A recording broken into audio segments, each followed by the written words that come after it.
Hey guys, welcome back to my channel. My name is Lisa and my husband Peter and I have been foster parents to a sibling group of 3 for almost 2 years. And I make weekly videos about foster care, so make sure to subscribe if you have not already. Today I am filming in a different location of the house than I normally do, and that's because the youngest is napping, and last time I tried to make a video when he was napping, my voice carried right up to his room and he woke up. So hopefully he stays asleep this time. And today I wanted to come to you with a little bit different of a video, and that is just to talk about kind of one of the hardest days that we recently had. I recently just experienced probably the top 5 hardest days of being a foster parent. Number 1 definitely would be the day that false accusation was made. I made a video about that, and this one I can't really get into specifics as much of my videos, but I just want to talk through some of the feelings, because if you are a foster parent, these feelings you may have already had or maybe not yet. And if you have, I just want to let you know that you are not alone.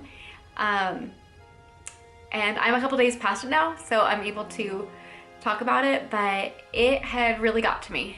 And I was trying to sleep the night that everything happened, and I was woken up by the youngest crying, and then I couldn't go back to sleep. And I was up from 3 to 5 a.m. with my mind racing. Finally, I think it was actually 2:45 is when I woke up. So finally by 3 a.m. I grab my phone and I start writing, because I know that I need to get the thoughts that are in my head out, or else I would never be able to sleep. And so I just want to read you that 3 a.m. prayer that I wrote in anguish, and just have you kind of see where my head was at 3 a.m. a couple of days ago. Like I said, we are almost 2 years into this case, and I don't know honestly at this point where it's heading, and it's hard to constantly be living in the limbo, but it's obviously hardest for the kids. Let me just read you my prayer, and then I'll wrap it up at the end. 3 a.m. prayer. Oh Lord, how long will we wait for an answer on these kids' futures?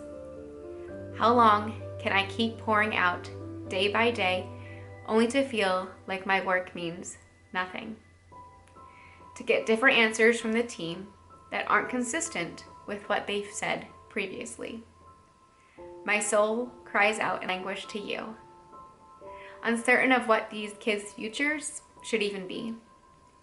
Living in the limbo of cheering on the parents, believing the best, and yet having legitimate concerns, worries, and fears if the kids were to return home.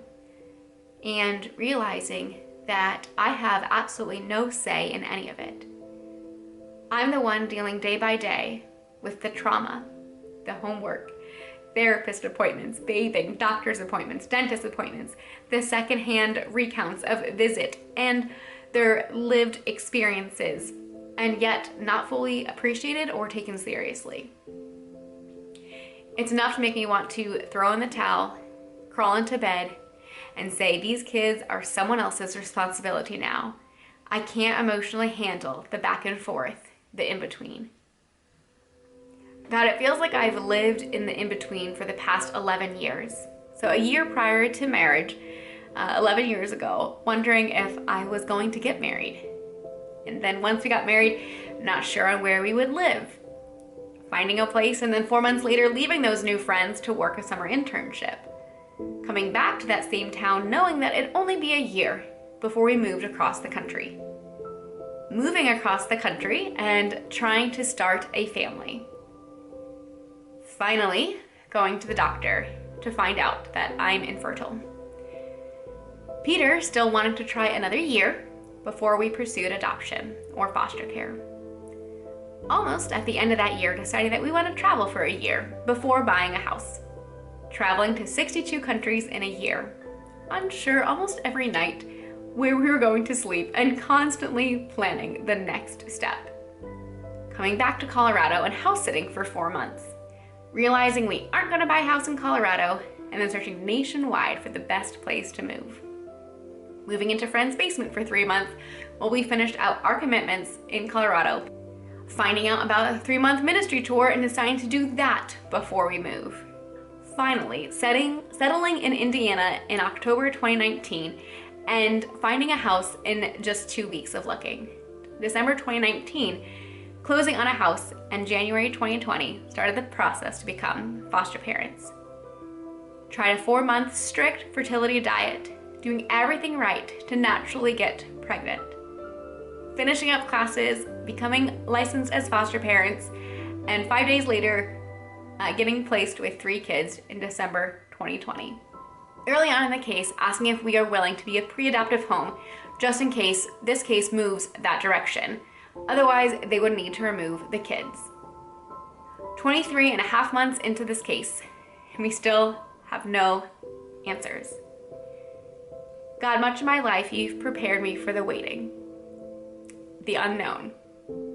And I've kicked and screamed and not been a willing participant, always with the mindset of hurry up. If we just had kids, a house, etc., then I'll feel content/settled in my spirit. And then getting those things in ways I wouldn't have taken, and still feeling rushed, hurried, and waiting for the next, whatever the next is. Lord, you are merciful. You've provided along the way with amazing supports, and I'm asking that in the weight of life, in the hard, I can turn to you and find peace. That I won't grow weary in well-doing, and I will continue, day after day, to carry my cross and follow you. Thank you, God, for your goodness in my life. Allow sleep to come now that I've been able to dump what's on my mind. You give and take away, and my heart will choose to say, blessed be your name. I hope that if you find yourself in a season of wait, that you will be able to find hope and encouragement in that, that you will be able to turn to God, to remember the times that he has got you through in the past. It's what I've been clinging to. I still don't have answers. Actually, I was just getting some texts of some things I probably need to respond to based on what happened a couple of days ago, and it's constantly going. I feel like my role as a foster parent is not just to take care of the kids, like that, obviously that's the main priority, make sure they're healthy, but to advocate for them. They need answers as much as we do, probably them even more so, because they're kids and your childhood goes so fast. If you're a foster parent, in the limbo, in the wait, in the hard, I want to know you're not alone. And while others may or may not appreciate everything you're doing, know that it doesn't go unseen, that God sees it, and that he loves you and he loves those kids in your care so much, and he will provide. So I hope that this was an encouraging video for you. Please let me know other topics on foster care that you are interested in hearing about, and I will make a video on that some other time. So thanks for watching. Subscribe if you are not already, and we'll see you in the next video. Bye guys.